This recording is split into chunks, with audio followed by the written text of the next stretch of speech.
Hi friends, PSC ടിപ്സിൻ്റെ പുതിയൊരു വീഡിയോയിലേക്ക് എല്ലാവർക്കും സ്വാഗതം. അപ്പോൾ നമ്മൾ 10th പ്രിലിമിനറിക്ക് വേണ്ടിയിട്ടുള്ള 50 ഡേ ടൈം ടേബിളാണ് ചെയ്തുകൊണ്ടിരിക്കുന്നത്. ഇന്ന് 10ാമത്തെ ദിവസമാണ്.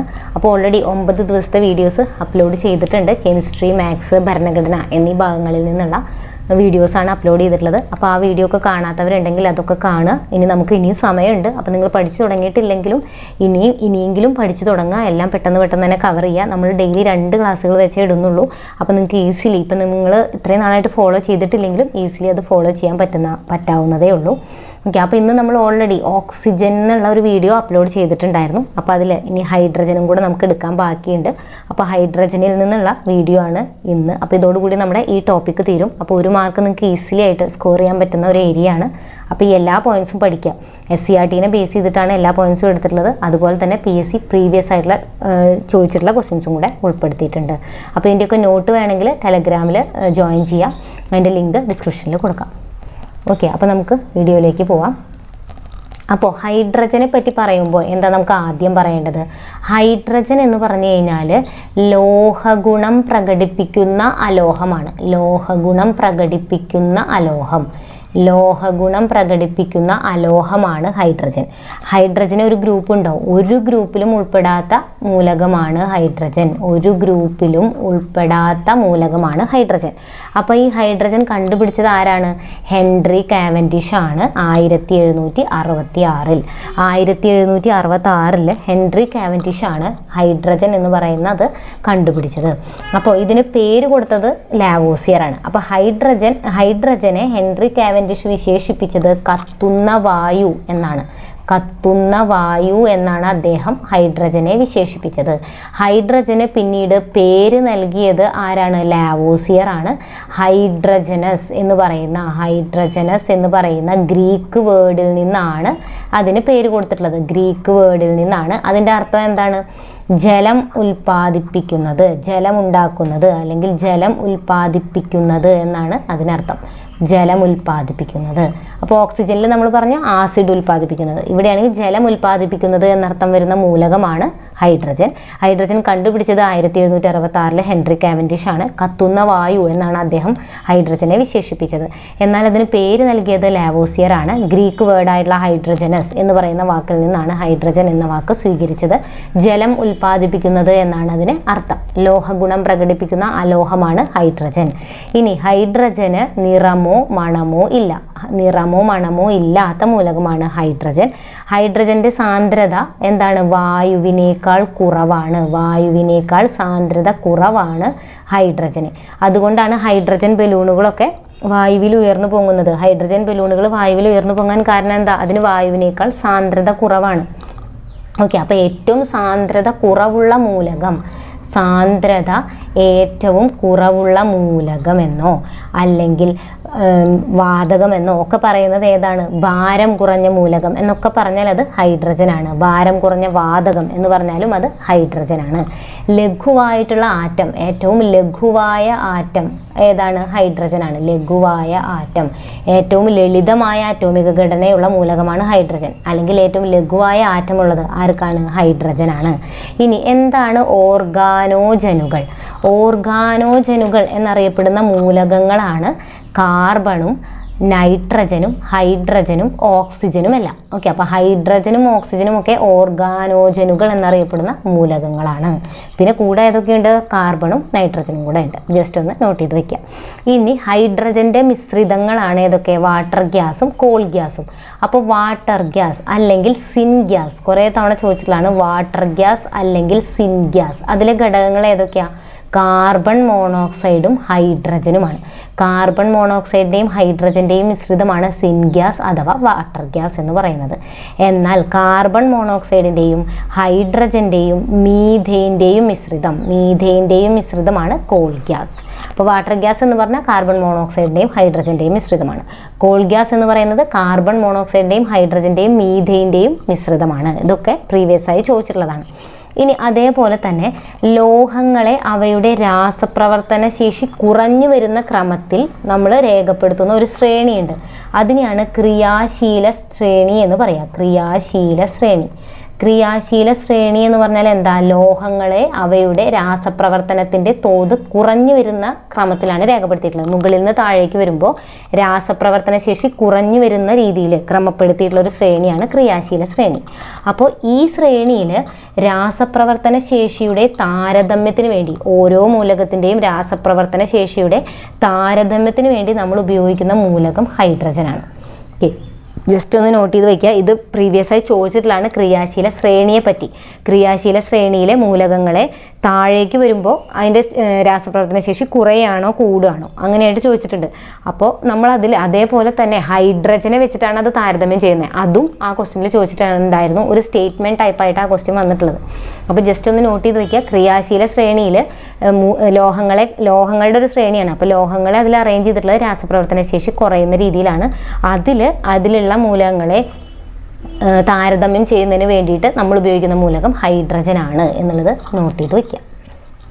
ഓക്കെ, ഇനി ഈ ഹൈഡ്രജൻ മൂലകാവസ്ഥയിൽ സ്ഥിതി ചെയ്യുന്നത് ദ്വയാറ്റോമിക തന്മാത്രയായിട്ടാണ്. അതായത് H2 ദ്വയാറ്റോമിക തന്മാത്രയായിട്ടാണ് ഇത് സ്ഥിതി ചെയ്യുക. അതുകൊണ്ട് ഇതിനെ നമ്മൾ എന്തെന്ന് വിളിക്കും? ഡൈഹൈഡ്രജൻ എന്നും വിളിക്കാറുണ്ട്. ഡൈഹൈഡ്രജൻ എന്നും ഇതിനെ നാമകരണം ചെയ്തിട്ടുണ്ട്. ഡൈഹൈഡ്രജൻ ദ്വയാറ്റോമിക തന്മാത്രയായിട്ടാണ് കാണപ്പെടുക. അതുകൊണ്ട് ഡൈഹൈഡ്രജൻ എന്നും ഇതിനെ നമ്മൾ വിളിക്കാറുണ്ട്.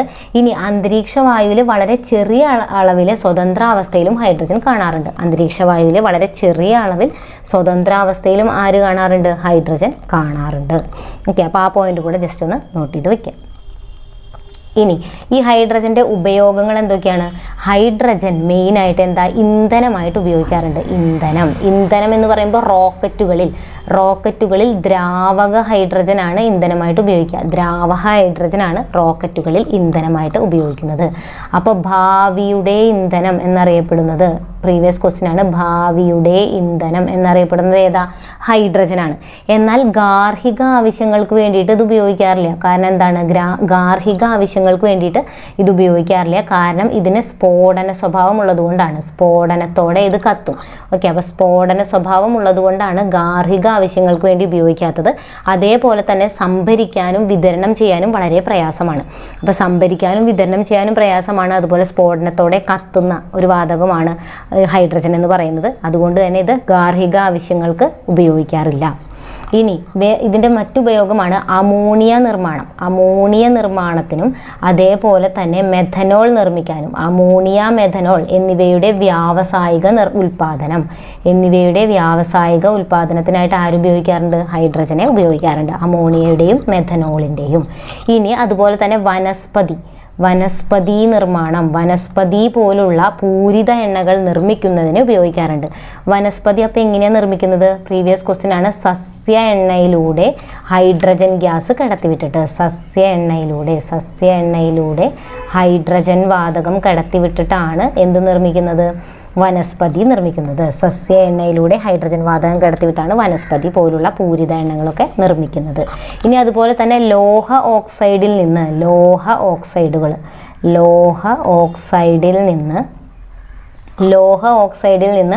ലോഹത്തെ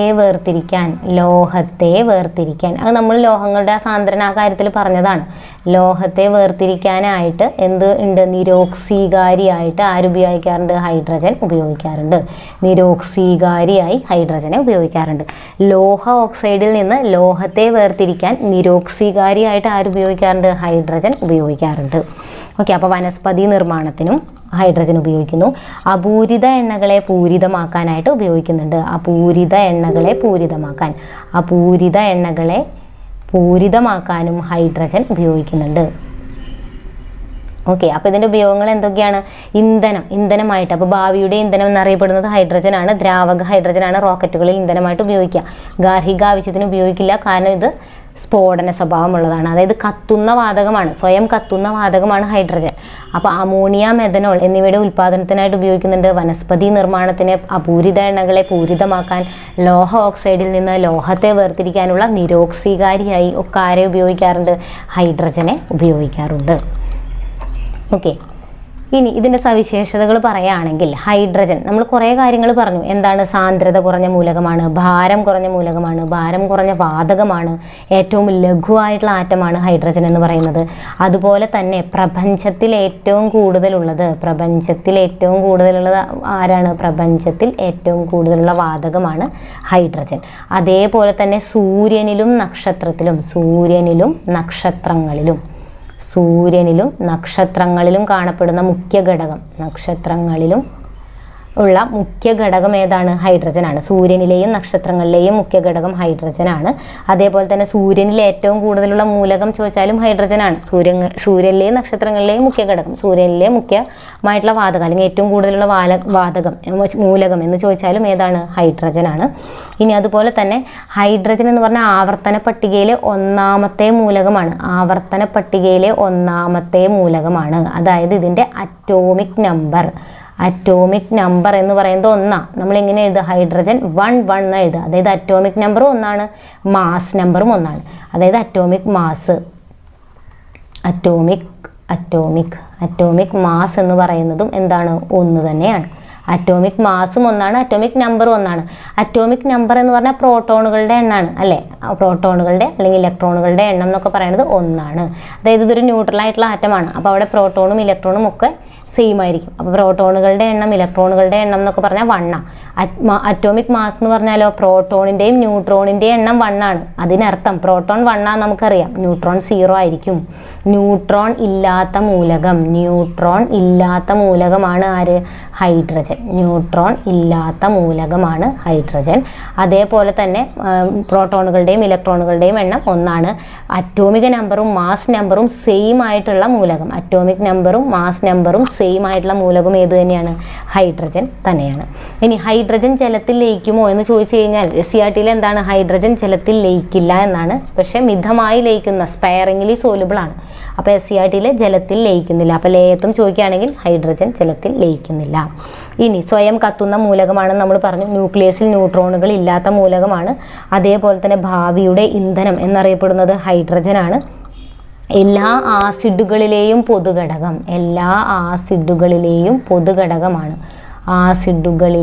പൊതുഘടകമാണ് എന്ത്? ഹൈഡ്രജൻ. ഹൈഡ്രജൻ എന്ന് പറയുന്നത് എല്ലാ ആസിഡുകളിലെയും പൊതുഘടകം. മനുഷ്യനിർമ്മിത പെട്രോൾ എന്നറിയപ്പെടുന്ന ഏതാ? എക്സാമിന് ചോദിച്ചിട്ടുള്ളതാണ്. മനുഷ്യനിർമ്മിത പെട്രോൾ ആയി ഉപയോഗിക്കുന്നത്, ഹൈഡ്രജനാണ്. മനുഷ്യനിർമ്മിത പെട്രോളായിട്ട് ഉപയോഗിക്കുന്നത് ഹൈഡ്രജനാണ്.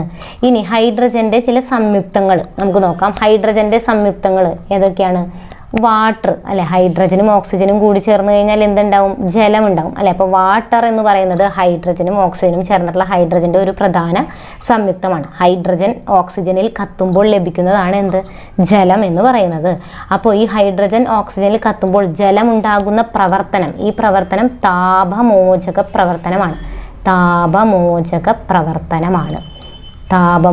പ്രവർത്തനമാണ് ഈ ജലമുണ്ടാകുന്ന പ്രോസസ്സ്. ഹൈഡ്രജൻ ഓക്സിജനിൽ കത്തുമ്പോൾ ജലമുണ്ടാകുന്നു. അപ്പോൾ ഇത് ബാലൻസിങ് ഒന്നുമല്ല, ബാലൻസ് ചെയ്യണമെങ്കിൽ ഇതാണ്. അപ്പോൾ ഹൈഡ്രജനും ഓക്സിജനും കൂടി ചേർന്നിട്ടാണ് എന്തുണ്ടാകുന്നത്? വാട്ടർ ഉണ്ടാകുന്നത്. ഇതൊരു താപമോചക പ്രവർത്തനമാണെന്ന് ഓർത്തിരിക്കുക. ഇനി ക്ലോറിനുമായിട്ട് സംയോജിച്ചുണ്ടാകുന്നത്, ഹൈഡ്രജൻ ക്ലോറിനുമായിട്ട് ചേരുമ്പോൾ എന്താണ്? ഹൈഡ്രജൻ ക്ലോറിനുമായി ചേരുമ്പോൾ എന്താ ഉണ്ടാവുക? ഹൈഡ്രോക്ലോറിക് ആസിഡുകൾ ഉണ്ടാകുന്നു. ഹൈഡ്രജൻ ക്ലോറിനുമായി ചേരുമ്പോൾ ഹൈഡ്രോക്ലോറിക് ആസിഡുകൾ ഉണ്ടാകുന്നു. ഇനി ഇതിൽ ഇമ്പോർട്ടൻ്റ് ആയിട്ട് പഠിക്കേണ്ട ഒരു പോയിൻ്റാണ് ലോഹങ്ങൾ ആസിഡുമായി പ്രവർത്തിക്കുമ്പോൾ പുറത്തുവിടുന്ന വാതകം, ഉണ്ടാകുന്ന വാതകമാണ് ഹൈഡ്രജൻ. പ്രീവിയസ് ആയി ചോദിച്ചിട്ടുള്ളതാണ്. ഇപ്പോൾ വേണമെങ്കിൽ ഇങ്ങനെയും ചോദിക്കാം. സിങ്ക് ഹൈഡ്രോക്ലോറിക് ആസിഡുമായി പ്രവർത്തിക്കുമ്പോൾ ഏത് വാതക പുറത്തു വരിക? ഹൈഡ്രജൻ വാതകമാണ് പുറത്തു വരിക. സിങ്ക് എന്താണ്? ഒരു ലോഹമാണ്, ഇതൊരു ആസിഡാണ്. അപ്പോൾ ലോഹങ്ങൾ ആസിഡുമായി പ്രവർത്തിക്കുമ്പോൾ പുറത്തുവിടുന്ന വാതകം ഹൈഡ്രജൻ ആണെന്ന് ഓർത്തിരിക്കുക. ലോഹങ്ങൾ ആസിഡുമായി പ്രവർത്തിക്കുമ്പോൾ പുറത്തുവിടുന്ന വാതകം ഏതാണ്? ഹൈഡ്രജൻ ആണ്. ഇനി ഹൈഡ്രജൻ ലാമ്പുകൾ പുറപ്പെടുവിക്കുന്ന നിറം, ഹൈഡ്രജൻ ലാമ്പുകൾ പുറത്തുവിടുന്ന നിറം ഏതാണ്? നീലയാണ്. ഹൈഡ്രജൻ ലാമ്പുകൾ പുറത്തുവിടുന്ന നിറം നീലയാണ്. ഹൈഡ്രജൻ നിർമ്മാണം വാണിജ്യപരമായിട്ട് ഹൈഡ്രജൻ നിർമ്മിക്കുന്ന പ്രക്രിയ, ഹൈഡ്രജൻ നിർമ്മാണ പ്രക്രിയ ഏത് പേരിലാണ് അറിയപ്പെടുക? ഹൈഡ്രജൻ നിർമ്മാണ പ്രക്രിയ അറിയപ്പെടുന്നത് ഏത് പേരിലാണ്? ബോഷ് പ്രക്രിയ എന്നാണ്. ബോഷ് പ്രക്രിയ. ഹൈഡ്രജന്റെ നിർമ്മാണം എങ്ങനെയാണ് അറിയപ്പെടുന്നത്? ബോഷ് പ്രക്രിയ എന്നാണ്. ഇനി ഹൈഡ്രജൻ ദ്രാവകമായി മാറുന്ന താപനില. ഓക്കെ, ഹൈഡ്രജൻ ദ്രാവകമായി മാറുന്ന താപനില. ഹൈഡ്രജൻ ദ്രാവകമായി മാറുന്ന താപനില ഏതാണ്? -253 ഡിഗ്രി സെൽഷ്യസ് ആണ്. ഇനി ഹൈഡ്രജൻ ഖരമായി മാറുന്ന താപനില, എന്ന് പറയുന്നത് -259 ഡിഗ്രി സെൽഷ്യസ് ആണ്. ഇതങ്ങനെ ചോദിച്ചിട്ടില്ല, എന്നാലും ജസ്റ്റ് നോട്ട് ചെയ്ത് വെക്കുക. ഹൈഡ്രജൻ ദ്രാവകമായി മാറുന്ന താപനിലയാണ് -253 ഡിഗ്രി സെൽഷ്യസ്.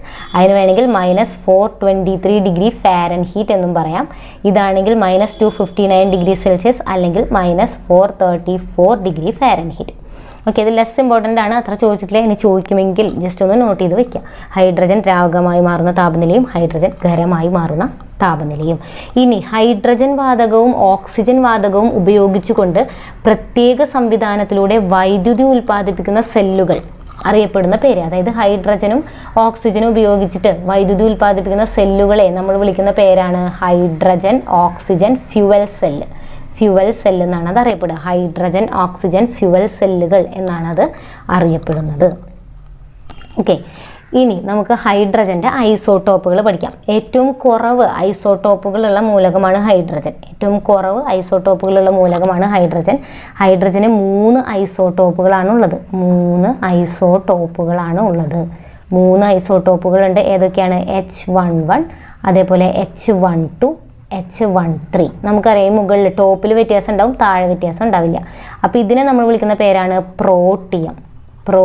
എന്നാണ് നമ്മൾ ഇതിനെ വിളിക്കുക. ഇതിനെ നമ്മൾ വിളിക്കുന്ന പേരാണ് ഡ്യൂട്ടീരിയം എന്നാണ് ഇതിനെ വിളിക്കുക.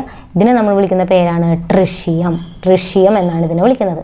ഓക്കെ, അപ്പോൾ പ്രോട്ടിയം എന്ന് പറഞ്ഞു കഴിഞ്ഞാൽ ഇതുണ്ട്, പ്രോട്ടോണുകളുടെ എണ്ണം ആണ് ഈ തന്നിട്ടുള്ളത്. അപ്പോൾ ഇതിൽ ന്യൂട്രോൺ 0 ആണ്. പ്രോട്ടിയം എന്ന് പറഞ്ഞാൽ ന്യൂട്രോണുകളുടെ എണ്ണം 0, പ്രോട്ടോണിൻ്റെ എണ്ണം 1. ഇവിടെയൊക്കെ പ്രോട്ടോണുകളുടെ എണ്ണം സെയിമാണ്. പ്രോട്ടോൺ എല്ലായിടത്തും സെയിം ആയിരിക്കും. പക്ഷേ ഇവിടെ ന്യൂട്രോണിൻ്റെ എണ്ണം 1, ഇവിടെ ന്യൂട്രോണിൻ്റെ എണ്ണം 2 ഉണ്ട്. അപ്പോൾ ഡ്യൂട്ടീരിയം എന്ന് പറഞ്ഞാൽ ന്യൂട്രോൺ 1 ആണ്. പ്രോട്ടിയത്തിൽ ന്യൂട്രോൺ ഇല്ല. ട്രിഷ്യം എന്ന് പറഞ്ഞാൽ 2 ന്യൂട്രോണുകളുള്ള ഹൈഡ്രജൻ്റെ ഐസോട്ടോപ്പാണ്. അപ്പോൾ ഇതിങ്ങനെ ചോദിച്ചിട്ടുണ്ട് കേട്ടോ പ്രീവിയസ് ആയിട്ട്. താഴെ തന്നിട്ടുള്ളതിൽ ഏത് ന്യൂക്ലിയസിലാണ് ന്യൂട്രോൺ ഇല്ലാത്തതെന്ന് പറഞ്ഞിട്ട് ഇത് 3 തന്നിട്ടുണ്ട്. അപ്പോൾ അതിലേതാ? പ്രോട്ടിയമാണ് ആൻസർ ആയിട്ട് എഴുതേണ്ടത്. ഓക്കെ, അപ്പോൾ ഈ പ്രോട്ടിയം എന്ന് പറഞ്ഞു കഴിഞ്ഞാൽ സാധാരണ ഹൈഡ്രജൻ അല്ലെങ്കിൽ സുലഭമായി കാണപ്പെടുന്ന ഹൈഡ്രജൻ്റെ ഐസോട്ടോപ്പ്. ഇതറിയപ്പെടുന്ന എന്താ? സാധാരണ ഹൈഡ്രജൻ എന്നറിയപ്പെടുന്നു. അതായത് സുലഭമായി ലഭിക്കുന്ന ഹൈഡ്രജൻ്റെ ഐസോട്ടോപ്പാണ് പ്രോട്ടിയം. ഡ്യൂട്ടീരിയം എവിടെയാണ് നമ്മൾ ഉപയോഗിക്കുക?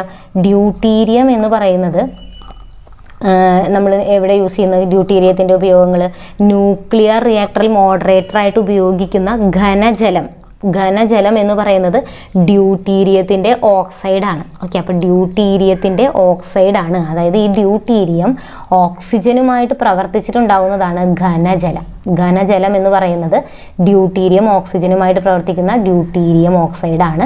അതായത് ഘനജലം എന്ന് പറഞ്ഞു കഴിഞ്ഞാൽ നമ്മൾ എന്താ പറയുക? Heavy water.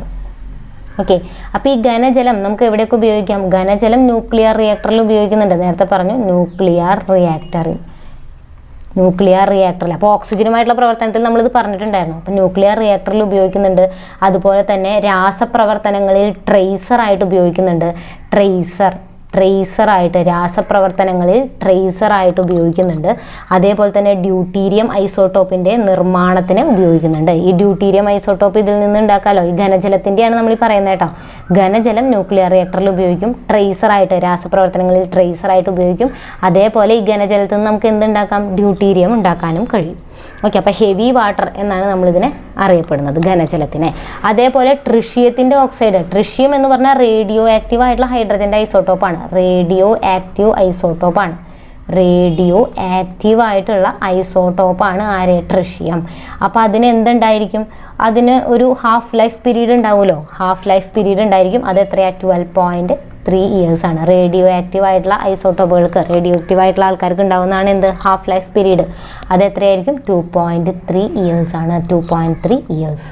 അപ്പോൾ ട്രിഷിയം എന്ന് പറഞ്ഞു കഴിഞ്ഞാൽ എന്താ? റേഡിയോ ആക്റ്റീവ് ആയിട്ടുള്ള ഐസോട്ടോപ്പ് ആണെന്ന് കൂടി ഓർത്തിരിക്കുക. ട്രിഷിയത്തിൻ്റെ ഓക്സൈഡ്, നമ്മൾ പറഞ്ഞു ഡ്യൂട്ടീരിയത്തിൻ്റെ ഓക്സൈഡാണ് ഹെവി വാട്ടർ. ട്രിഷിയത്തിൻ്റെ ഓക്സൈഡാണ് എന്ത്? Super heavy water. Super heavy water എന്നറിയപ്പെടുന്നത് ട്രിഷിയത്തിൻ്റെ ഓക്സൈഡാണ്. ഇനി അതേപോലെ തന്നെ ഹൈഡ്രജൻ ബോംബിൻ്റെ നിർമ്മാണത്തിന്, ഹൈഡ്രജൻ ബോംബിൻ്റെ നിർമ്മാണത്തിന് ഉപയോഗിക്കുന്ന ഹൈഡ്രജൻ്റെ ഐസോട്ടോപ്പുകൾ ഏതൊക്കെയാണ്? ഈ ഡ്യൂട്ടീരിയവും ട്രിഷിയവുമാണ്. ഡ്യൂട്ടീരിയവും ട്രിഷിയവും. ഓക്കെ, ഡ്യൂട്ടീരിയവും ട്രിഷിയവുമാണ് ഹൈഡ്രജൻ ബോംബിൻ്റെ നിർമ്മാണത്തിന് ഉപയോഗിക്കുന്ന ഹൈഡ്രജൻ ഐസോട്ടോപ്പ്. ഓക്കെ, അപ്പോൾ ഹൈഡ്രജൻ ബോംബിലെ പ്രവർത്തനം എന്താ? ന്യൂക്ലിയർ ഫിഷൻ ആണ് കേട്ടോ. ന്യൂക്ലിയർ ഫിഷൻ ആണ് ഹൈഡ്രജൻ ബോംബിൻ്റെ പ്രവർത്തനം. അപ്പോൾ ഡ്യൂട്ടീരിയവും ട്രിഷിയവുമാണ് ഹൈഡ്രജൻ ബോംബ് നിർമ്മിക്കാൻ ഉപയോഗിക്കുന്ന ഹൈഡ്രജൻ്റെ ഐസോട്ടോപ്പ് എന്നുള്ളതുകൂടെ ഓർത്തിരിക്കുക. ഇനി അതേപോലെ PSC പ്രീവിയസ് ആയി ചോദിച്ചിട്ടുള്ളതാണ് ഈ ഹൈഡ്രജൻ പെറോക്സൈഡ് എന്ന് പറയുന്ന ആൾ കണ്ടോ. ഈ ഹൈഡ്രജൻ പെറോക്സൈഡ് എന്താ? തുറന്ന പുസ്തകത്തിൻ്റെ ആകൃതി, തുറന്ന പുസ്തകത്തിൻ്റെ ആകൃതിയിലുള്ള ഹൈഡ്രജൻ്റെ സംയുക്തം ഏതാണ്? ഹൈഡ്രജൻ പെറോക്സൈഡാണ്. ബ്ലീച്ചിങ് ഏജൻ്റായിട്ട് ഹൈഡ്രജൻ പെറോക്സൈഡ് ഉപയോഗിക്കാറുണ്ട്. ബ്ലീച്ചിങ് ഏജൻ്റായിട്ട് ഉപയോഗിക്കാറുണ്ട്. ബ്ലീച്ചിങ് ഏജൻ്റായി ഉപയോഗിക്കുന്ന ഹൈഡ്രജൻ്റെ സംയുക്തമാണ് ഹൈഡ്രജൻ പെറോക്സൈഡ്. അതേപോലെ തന്നെ ഒരു പോയിന്റ് കൊണ്ട് ഓർത്തിരിക്കുക, എന്താ? പഴയ എണ്ണച്ചായ ചിത്രങ്ങളിൽ നിറം നിലനിർത്താനായിട്ട് ഉപയോഗിക്കുന്ന ഹൈഡ്രജൻ സംയുക്തം. എണ്ണച്ചായ ചിത്രങ്ങളിൽ പഴയ എണ്ണച്ചായ ചിത്രങ്ങളിൽ നിറം നിലനിർത്താനായിട്ട് ഉപയോഗിക്കുന്ന ഓക്കെ, പഴയ എണ്ണച്ചായ ചിത്രങ്ങളിൽ നിറം നിലനിർത്താനായിട്ട് ഉപയോഗിക്കുന്ന ഹൈഡ്രജൻ്റെ സംയുക്തം ഏത് തന്നെയാണ്? ഹൈഡ്രജൻ പെറോക്സൈഡ് തന്നെയാണ്. ഓക്കെ, അപ്പോൾ ഹൈഡ്രജൻ പെറോക്സൈഡ് ഹൈഡ്രജൻ്റെ ഒരു സംയുക്തം ഇത് പഠിക്കുക. പിന്നെ ഹൈഡ്രോക്ലോറിക് ആസിഡ് നമ്മൾ പറഞ്ഞിട്ടുണ്ടായിരുന്നു, വാട്ടർ പറഞ്ഞിട്ടുണ്ടായിരുന്നു, H2O. അപ്പോൾ വാട്ടറിൻ്റെ രാസനാമം നമുക്ക് എങ്ങനെ പറയാം? ഡൈ ഹൈഡ്രജൻ മോണോക്സൈഡ് ആണ് കേട്ടോ വാട്ടർ, അല്ലേ? Dihydrogen, 2 hydrogen 1 oxygen, dihydrogen monoxide ആണ് വാട്ടർ എന്ന് പറയുന്നത്. അപ്പോൾ ഹൈഡ്രജനുമായി ബന്ധപ്പെട്ട് ഇത്രയും കാര്യങ്ങൾ നിങ്ങൾ പഠിച്ചിരിക്കുക. ഇതെല്ലാം നമ്മുടെ SCERTയിലുള്ള പോയിന്റ്സും അതുപോലെ തന്നെ PSC പ്രീവിയസ് ആയിട്ടുള്ള ചോദ്യത്തിനെയും ബേസ് ചെയ്തിട്ടാണ് എല്ലാ പോയിന്റ്സും പറഞ്ഞിട്ടുള്ളത്. അപ്പോൾ ഹൈഡ്രജനും ഓക്സിജനും എന്ന് പറയുന്ന ടോപ്പിക്ക് നമ്മുടെ കഴിയാണ്. അപ്പോൾ എല്ലാ വീഡിയോസും കാണുക. വീഡിയോ ഇഷ്ടപ്പെടുന്നുണ്ടെങ്കിൽ ലൈക്ക് ചെയ്യാനും ഷെയർ ചെയ്യാനും സബ്സ്ക്രൈബ് ചെയ്യാനും മറക്കരുത്. Thank you.